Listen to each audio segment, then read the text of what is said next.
नमो अरिहंताणं, ओम नमो सिद्धाणं, ओम नमो आयर्याणं, ओम नमो उवछायाणं, ओम नमो लोय सवसाहुणं। ऐसो पंच नमोकारो सव पावपनासनो, मंगलाणं च सुवेसी परम हवै मंगलम, परम हवै मंगलम।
मुंबई में महावीर जयंती तो 21 तारीख को थी, लेकिन देवेंद्र भाई की ऐसी इच्छा थी कि आप आए। उस दिन हम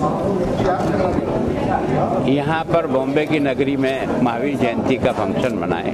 भगवान महावीर 2623 साल पहले पैदा हुए और उनका देवलोक गमन भी जो है ना 2550 वर्ष पहले हो गया। लेकिन उन्होंने जिस दर्शन को दिया, जिस तरह का जीवन जीने का तरीका बताया, जिस प्रकार से उन्होंने 12.5 वर्ष तक साधना करने के बाद अपने अंदर के सारे शत्रुओं को जब उन्होंने जीत लिया, तब उन्होंने अपने मुंह से दूसरों को उपदेश देने का प्रयास किया। उसी का परिणाम था कि लगभग 16,000 साधवियाँ, लोग कहते हैं ना कि महिलाओं को प्रॉपर स्थान नहीं मिलता है, भगवान महावीर ने उनको दीक्षित करके ये बता दिया कि यहाँ साधु और साध्वी में कोई फर्क नहीं है। और लगभग 34,000 उस समय साधु बने।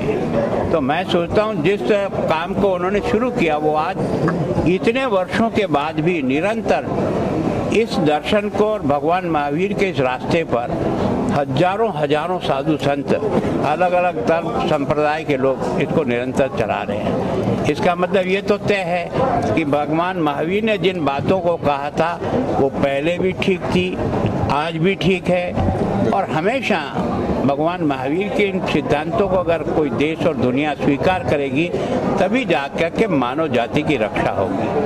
उन्होंने जो अनेकांतवाद में कहा कि भाई तुम कह रहे हो वो भी ठीक होगा, पर सामने वाले को सुन लो ना, दिक्कत क्या है। सुनने के बाद अगर तुम्हें समझ में आए तो बात करेंगे।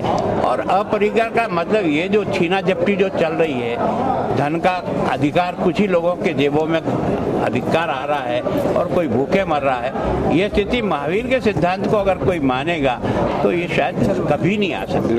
और इसलिए मैं सोचता हूँ मानवता का अगर कोई उद्धार होना है तो निश्चित रूप से भगवान महावीर के सिद्धांतों को होगा। इसलिए इतने वर्षों के बाद भी महावीर जी का ये 24वें तीर्थंकर है। भगवान ऋषभदेव पहले तीर्थंकर हुए, लगभग सभी राजपूत जाति से थे, राजा महाराजाओं के घर से थे, लेकिन उन्होंने इस वितराग के मार्ग को अपना करके आत्मा की शुद्धि से ही सब कुछ प्राप्त होगा, बाहर की सजावट से कुछ प्राप्त होने वाला नहीं है।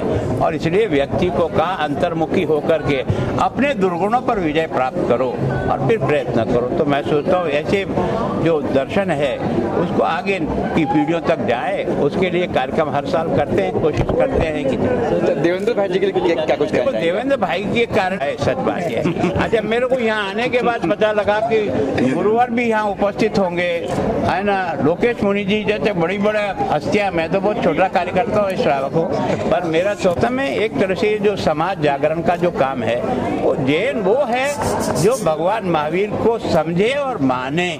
केवल नाम लिखने से व्यक्ति जैन नहीं हो सकता है, जैन होगा तो कर्म से जैन होगा, तब जैन होगा।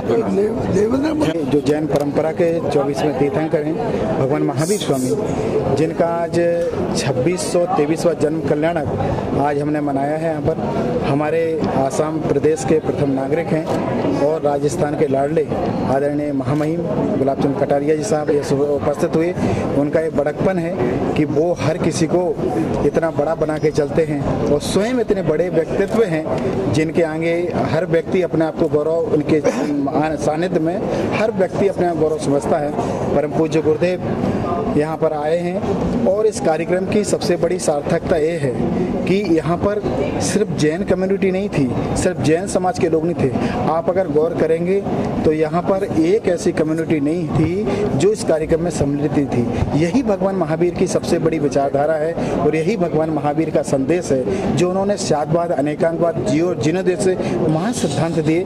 आज इस कार्यक्रम की सार्थकता ये रहे कि महामहिम की आदरणीय गुलाबचंद कटारिया साहब इतने सरल सहज, आप जानते हैं कि एक राज्यपाल का कितना बड़ा प्रोटोकॉल होता है, लेकिन उन्होंने सब कुछ साइड में रख के उन्होंने कहा महावीर का मैं एक सेवक हूँ, महावीर का एक साधक हूँ और उनके लिए मैं यहाँ पर आया हूँ।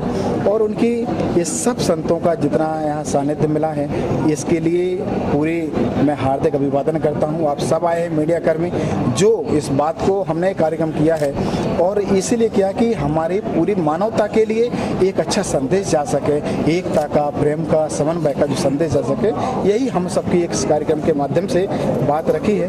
और यही प्रयास हम बार बार नहीं हर बार करते आएंगे और हर बार हम ऐसे ही कुछ अच्छे जो राष्ट्र के लिए, संपूर्ण विश्व के लिए जो हितकर हो, हम वही कार्य करेंगे। ओम नमः। Thank you. Man is not designed to be tired and retire. Mahavir से हमें सीखना है। आप ऊर्जा की बातें करते हैं, अपने मंदिरों में आप तीर्थंकरों का, भगवान का दर्शन करते हैं, कभी उनकी बुढ़ापे की मूर्तियां आपने देखी? लाखों बरस, हजारों बरस, करोड़ों वर्ष हो गए, आज भी वो बूढ़े नहीं हुए, तो हम तो उनके बच्चे हैं, कैसे बूढ़े हो जाएंगे? कोई मुझसे पूछता है आपकी उम्र कितनी है, तो मैं कहता हूँ मैं 24 साल का जवान हूँ 60 साल के अनुभव के साथ। ये महावीर से मिला है। महावीर जो है पूरी तरह से प्रासंगिक है इस जीवन के लिए। हमारे ऑनरेबल, हमारे जो माननीय गवर्नर साहब ने, गुलाब कटारिया साहब ने जो कहा, गवर्नर साहब ने कहा बड़ी सुंदर बात, निज पर शासन फिर अनुशासन। तो हमें महावीर के जीवन को देखना है, समझना है, जीना है। और मैं एक बात बताता हूँ, ये जीवन तभी होगा जब हम महावीर को जिएंगे। और हमारे जो गवर्नर साहब ने महावीर के बारे में जितनी सुंदर बातें की, मैं उस सबसे सहमत हूँ और इन्होंने सब कुछ कह दिया। मैं यही कहना चाहूँगा, जय महावीर।